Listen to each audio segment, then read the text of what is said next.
வணக்கம். இது டாக்டர் நாங்க எப்படி இருக்கணும் நிகழ்ச்சி. நேத்து நம்ம டாக்டர் கிட்ட கம்ஸ்ல வர டிசீசஸ்லாம் என்ன அப்படிங்கறத பத்தி கேட்டோம். இன்னைக்கு அந்த டிசீசஸ்க்கு என்னென்ன பிரிவென்டிவ் மெஷர்ஸ் இருக்கு அப்படிங்கறத பத்தி அப்போலோ ஹாஸ்பிடலை சார்ந்த டென்டிஸ்ட் கேவி அருண் அவர்கள் கிட்ட நம்ம பேசி தெரிஞ்சுக்கலாம்.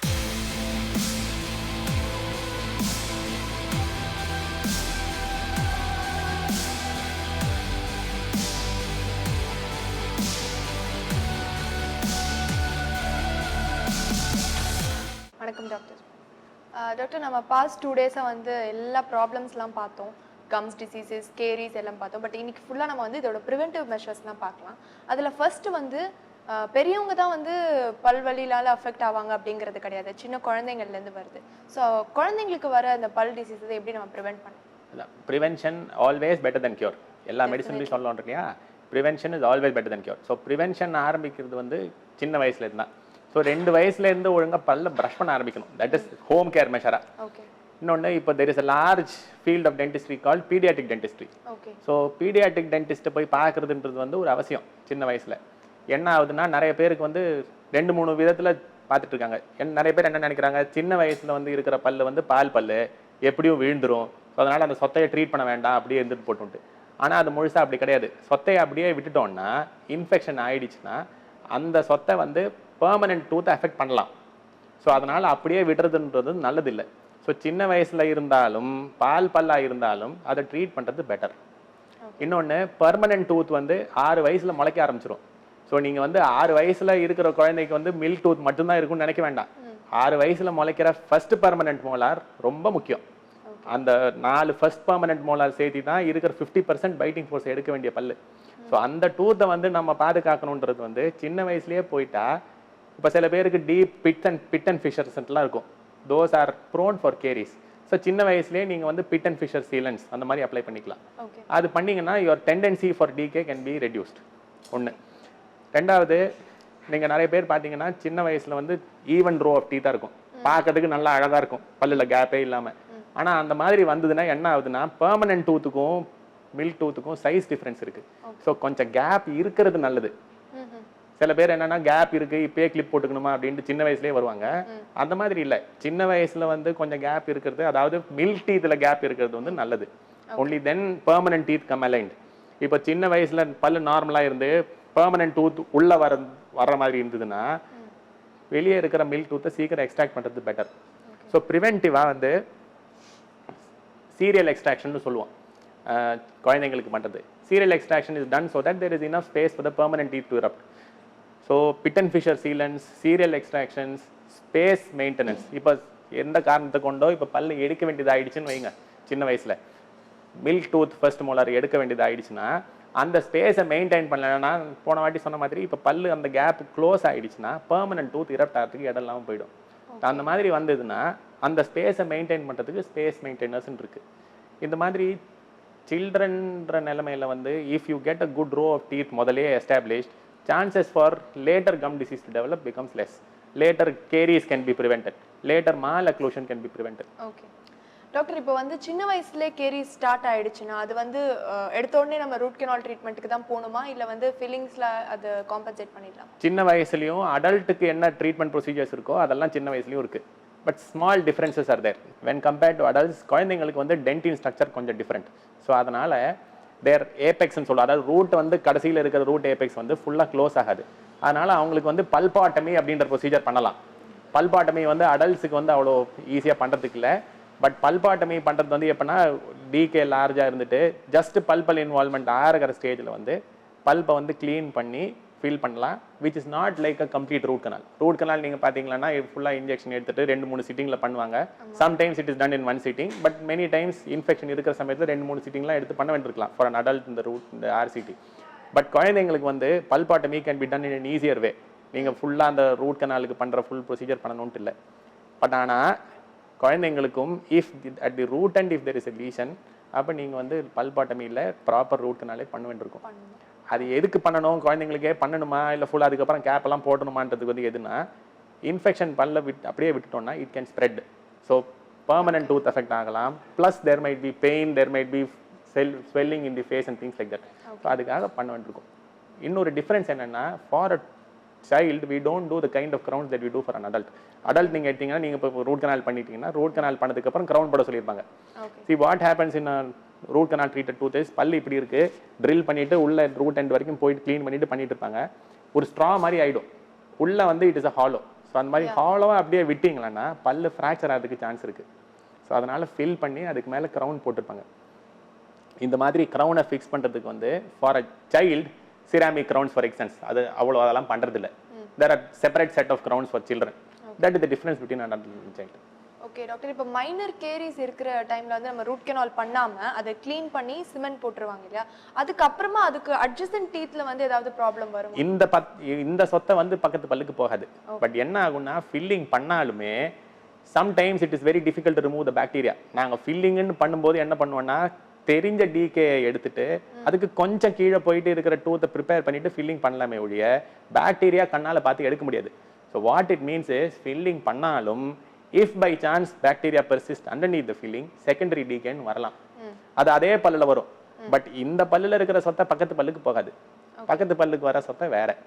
இது எப்படி ஆகும்னா பல்லு வந்து சொத்தை வந்து ஒன்று அக்ளூசல் கேரிஸ், அதாவது பல்லோட கடிக்க வேண்டிய சர்ஃபேஸ்ல வரலாம், இல்லாட்டி ப்ராக்சிமல் கேரிஸ், அதாவது சைடில் இருக்கிற போது வரலாம்.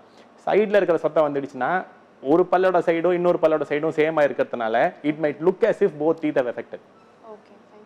இப்போ இந்த ரூட் கனால் ட்ரீட்மெண்ட் அப்படிங்கிறது எல்லாருமே ரொம்ப பயப்படுற விஷயம்னா அது வந்து ஒரு 2 சிட்டிங்ஸ் 3 சிட்டிங்ஸ் போய்கிட்டே இருக்கும். இட்ஸ் a painful treatment அப்படின்னு சொல்றாங்க. ஸோ அந்த ரூட் கனால் ப்ராசஸ் எங்களுக்காக எக்ஸ்பிளைன் பண்றீங்க?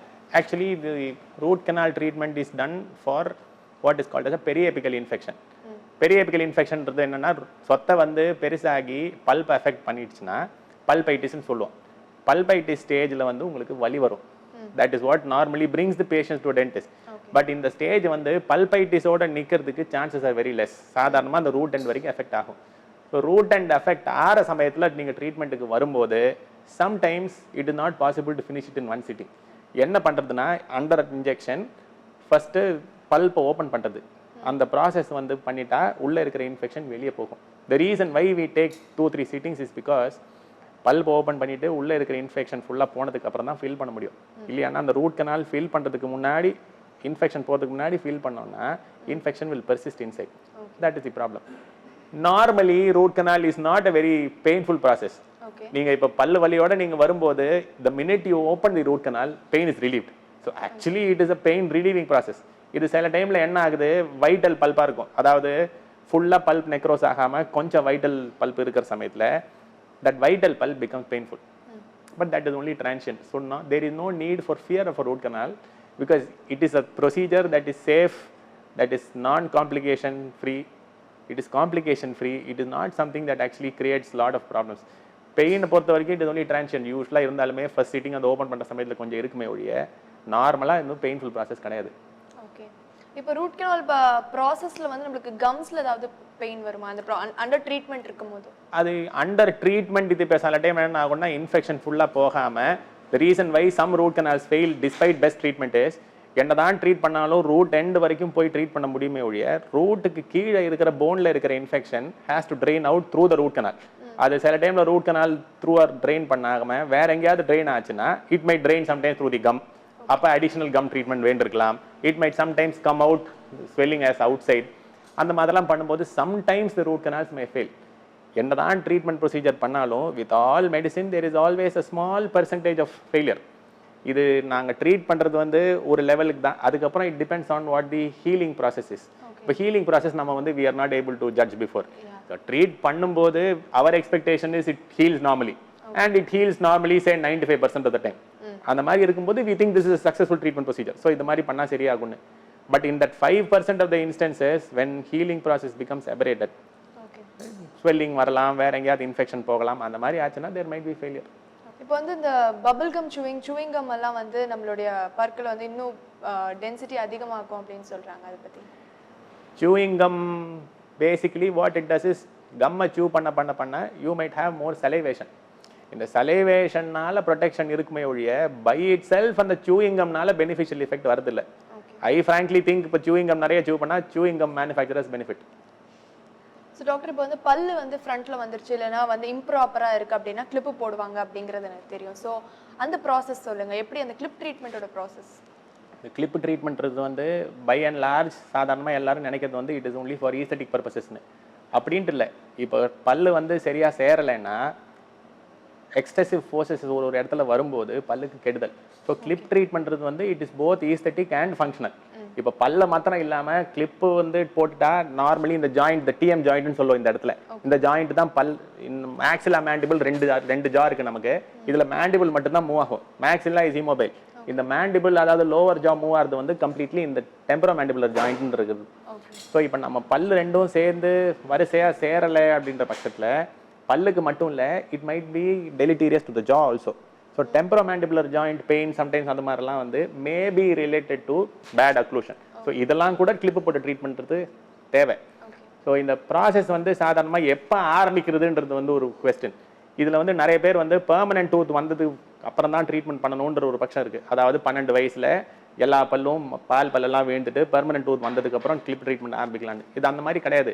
சில பேருக்கு என்ன ஆகும், போன் க்ரோத்தே கொஞ்சம் ஆக்வர்டாக இருக்கும். அதாவது பல்ல வந்து ஃப்ரண்ட்ல பல்லு மாத்திரம் வராமல் தி என்டையர் ஸ்கெலிட்டன் இதுவே ஃப்ரண்ட்ல வந்ததுன்னா ட்ரீட்மெண்ட் சீக்கிரம் ஆரம்பிச்சிடணும். There are special clip appliances which will prevent the bone from growing. Functional அப்ளையன்சஸ்ன்னு சொல்லி தேர் ஆர் வேரியஸ் அப்ளையன்சஸ் அதில். ஸோ இதெல்லாம் வந்து you will start early in life, not in 12 years, 8 years 10 இயர்ஸ்லாம் கூட ஆரம்பிக்கலாம். ஸோ இப்போ பல்லு ஃப்ரண்ட்ல வந்திருக்கு அப்படின்னு தோணிச்சுன்னா the best thing to do is consult an orthodontist. இது இப்போ என்ன ப்ராப்ளம் முதல்ல பார்ப்பாங்க. இஃப் இட் இஸ் பல்லில் மாத்திரம் இருக்கிற ப்ராப்ளமாக இருந்ததுன்னா we can wait for the permanent teeth to come out fully and then start treatment. ஆனால் இது பல்லில் மாத்திரம் இல்லாமல் எலும்புலையும் ப்ராப்ளம் இருக்குன்ற பட்சத்தில் சின்ன வயசில் ஆரம்பிக்க வேண்டியிருக்கலாம். ஓகே, எவ்வளோ நாள் எவ்வளோ இயர்ஸ் வந்து இந்த கிளிப்போட நம்ம இருக்கணும்? அது கிளிப் ட்ரீட்மெண்ட் வந்து எந்த டைப் கிளிப் ட்ரீட்மெண்ட் பண்ணுறோன்னு பொறுத்து இருக்கு. இப்போ 2-2.5 வருஷம் வரைக்கும் இருக்கலாம். Some treatment procedures are available where it gets done pastor.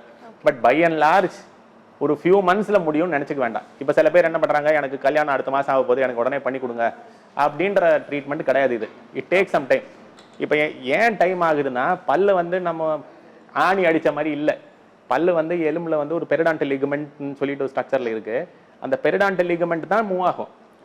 ஒரு இடத்துல விட்டுட்டு இன்னொரு இடத்துக்கு மூவ் ஆகணும்னா அந்த மூவ் ஆன இடத்துல இட் மஸ்ட் கெயின் ஸ்ட்ரெங்க். அதுக்கப்புறம் தான் திருப்பி மூவ் பண்ணணும். இப்போ ஒரேடியாக நம்ம போட்டு பல்லை இழுக்கிறோம் அப்படின்னு இழுத்துட்டா பல்லு வெளியே தான் வரும்.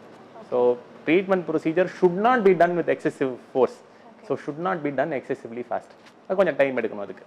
இப்போ நம்ம கிளிப்பு போடும்போது நம்ம பல்லெல்லாம் இன்டாக்டாக இருக்கும் இல்லையா? ஸோ நம்மளுக்கு ஃபுட் பார்ட்டிகல்ஸ்லாம் வந்து மாட்டிக்கும், அதனால வந்து டிகே ஆகுமா? கிளிப்பு ட்ரீட்மெண்ட் பண்ணும்போது there are some things that we have to take care.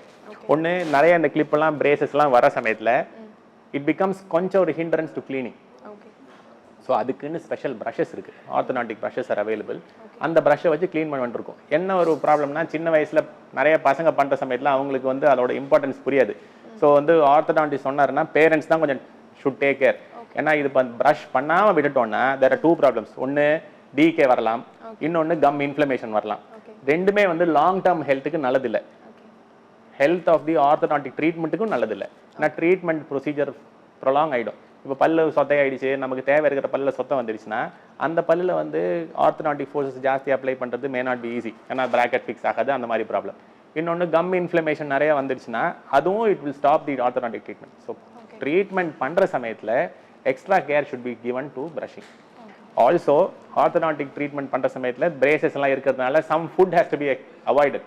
ரொம்ப ஹார்ட் ஃபுட் சப்ஸ்டன்ஸ் சாப்பிட்டா அது உடையறதுக்கு சான்ஸ் இருக்குது. அந்த மாதிரி ரொம்ப கடலை உரங்கள்லாம் ரொம்ப சாப்பிட்டுட்டு உடச்சி வந்தால் ட்ரீட்மெண்ட் ப்ரொசீஜர் டிலே ஆகும். ஸோ நார்மலி ஆர்த்தோடான்டிக் ட்ரீட்மெண்ட் பண்ணுற சமயத்தில் கொஞ்சம் கேர் எடுக்கிறது நல்லது. நிறைய பேர் பார்த்தீங்கன்னா ரொம்ப காஷியஸாக இருக்கிறவங்க வந்து இந்த மவுத் வாஷ் வச்சுருப்பாங்க. அது அவங்களுக்கு வந்து இந்த ஒரு மீலுக்கு அப்புறமாவே மவுத் வாஷ் யூஸ் பண்ணுற ஹேபிட் இருக்கும். அது வந்து எந்த அளவுக்கு healthy? Mouth washes are good for one reason. இப்போ வாயில் நான் சொன்னேன் இல்லைங்களா, சொத்தையாக இருந்தாலும் சரி, கம் டிசீஸ் இருந்தாலும் சரி, பாக்டீரியல் காஸ் பண்ணுறது. இப்போ வாயில் இருக்கிற ஒரு நார்மல் ஹெல்த்தி ஓரல் மவுத்ன்றது வந்து ஒரு 5 மில்லியன் பாக்டீரியா இருக்கும். ஸோ இப்போ இந்த bacteria that cause this disease பல்லில் மட்டும்தான் இருக்கணும்னு அவசியம் இல்லை. They might be there in the buccal mucosa, டங்கில் இருக்கலாம், இல்லை சீக்கில் இருக்கலாம். இதெல்லாம் வந்து ப்ரஷிங் பண்ணுறது போகாது. ஏன்னா நம்ம என்ன தான் பண்ணாலும் we'll not be able to remove what bacterias there in the cheek. இப்போ சீக்கில், டான்ஸில், பேலட்டில் இருக்கிற பாக்டீரியாலாம் எடுக்கணும்னா மவுத் வாஷ் தான் யூஸ் பண்ணணும். ஆனால் எத்தனை நாளைக்கு யூஸ் பண்ணுறது, எவ்வளோ நாளைக்கு மவுத் வாஷ் யூஸ் பண்ணுறதுன்றது வந்து scientific evidence for this is not very high. அதாவது நம்ம வாழ்க்கை பூரா மவுத் வாஷ் யூஸ் பண்ணலாமா, எத்தனை வாட்டி மவுத் வாஷ் யூஸ் பண்ண முடியும் அதுக்குன்றது வந்து 3 வாட்டியெல்லாம் மவுத் வாஷ் யூஸ் பண்ணணும்னு அவசியம் இல்லை. I would normally recommend that ஒரு டிசீஸ் ஸ்டேட் இருக்கிற சமயத்தில் use a mouthwash for a limited period of time. It may be for a few months. Prolonged use 2-3 times a day அந்த மாதிரி பண்ணும்போது there is a possibility that வாயில் இருக்கிற microflora may change. அதுவும் we don't want. நமக்கு bacteria இருக்கிறது வந்து not always bad. There are a lot of what we call beneficial bacteria. So beneficial bacteria வந்து வாய்க்கு தேவை. அதை நம்ம மவுத் வாஷ் யூஸ் பண்ணி கெடுத்துடக்கூடாது. So regular basis my recommendation will be regular basis use plain water. Plain water, wash it well. நல்ல mouth gargle, that is good. Use the mouthwash for medicinal purposes for a limited period of time. Okay. The topical fluoride solution வந்து எந்த அளவுக்கு use topical fluoride applications are good for people who are caries prone. அதுதான் இப்போ நீங்க குழந்தைகளை நீங்க கூட்டி போற சமயத்துல topical fluorides are applied in children generally. பெரியவங்களுக்கு அவ்வளவு யூஸ் பண்றது இல்ல. topical fluoride application is good if you find that பல்லோட அமைப்புக்கு ஏத்த மாதிரி கேரியஸ் டெண்டன்சி ஜாஸ்தி இருக்குன்னு தோணிச்சுன்னா அவங்களுக்கு டாபிக்கல் ஃப்ளூரைட் அப்ளை பண்ணலாம். அது எப்படி டென்டிஸ்ட் தான் வந்து dentist application. Okay, we cannot do it on our own. Fluoride mouth washes are available, but generally the effect is best if it is done topically on the tooth by a dentist. அது எப்படி doctor monthly once or 6 months once எப்படி change இல்ல, அது normally fluoride applicationலாம் it is done once or twice in a lifetime. It is not that you go and keep doing it again and again. Thank you so much doctor. இன்னைக்கு வந்து preventive measuresலாம் சொன்னீங்க. நாளைக்கு வந்து நம்ம பற்கள்ல வர டிசீசஸ்க்கு எப்படி நான் ட்ரீட்மென்ட் பண்ணலாம் அப்படிங்கறத பத்தி டீடைலா பார்க்கலாம். Thank you. ஸோ வியூவர்ஸ், இன்னைக்கு நம்ம டாக்டர் வந்து பற்கள்ல வர டிசீசஸ்க்கு ப்ரிவென்டிவ் மெஷர்ஸ்லாம் என்ன, ரூட் கெனால் ட்ரீட்மெண்ட் பற்றியும் நிறைய விஷயங்கள் பேசினாரு. நாளைக்கு பற்கள்ல வர டிசீசஸை எப்படி ட்ரீட் பண்ணலாம், ட்ரீட்மெண்ட் மெஷர்ஸ்லாம் என்ன அப்படிங்கிறத பற்றி நம்ம டீட்டெயிலாக பார்க்கலாம். Until then, it's me, Swathishta, signing off.